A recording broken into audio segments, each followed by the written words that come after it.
بتایا نہیں اجر کتنا ہے، چونکہ انہوں نے اللہ کے راستے میں خرچ اس خوبصورتی سے کیا. فرمایا فَلَهُمْ أَجْرُهُمْ عِنْدَ رَبِّهِمْ، ان کا اجر ان کے رب کے پاس ہے. ہاں تمہیں اتنا بتا دیتے ہیں کہ وَلَا خَوْفٌ عَلَيْهِمْ وَلَا هُمْ يَحْزَنُونَ، ان پر نہ کوئی خوف ہوگا اور نہ وہ غمگین ہوں گے.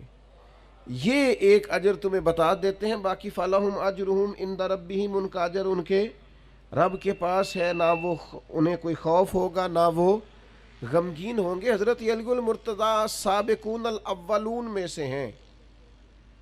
کب آئے دین میں، کب مسلمان ہوئے، تاریخ کی خوبصورت شہادتیں اور حضرت مولا علی شیر خدا کے دامن مصطفیٰ کریم سے وابستہ ہونے کی انفرادی عظمتیں جگہ جگہ آپ کو تاریخ میں اور احادیث کی کتابوں میں بکھری ہوئی ملیں گی.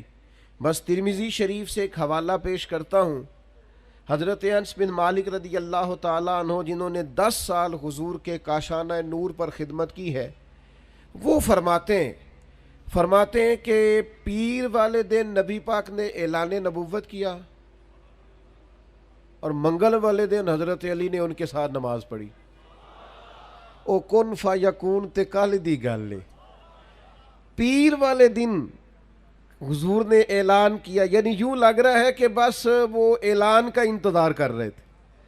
اور منگل والے دن حضرت علی شیر خدا رضی اللہ تعالی، عشق لگا سی کھیڈاں کھیڈ دینو، یعنی ابھی عمر بھی 9 سال تھی، کلمہ پڑھ لیا. اور فرماتے ہیں منگل والے دن میں نے حضور کے ساتھ نماز پڑھی. خود ارشاد فرماتے حضرت علی،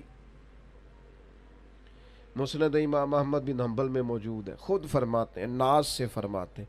اور میرا خیال ہے ان کا ناز کرنا بنتا بھی ہے، میرا خیال ہے ان کا ناز کرنا کمال بھی ہے، ان کا ناز کرنا دل کو ٹھنڈا بھی کرتا ہے. حضرت علی شیر خدا ناز کرتے ہیں، فرماتے ہیں لوگوں میں وہ پہلا شخص ہوں جس نے مدینے والے محبوب کے ساتھ نماز پڑھی ہے.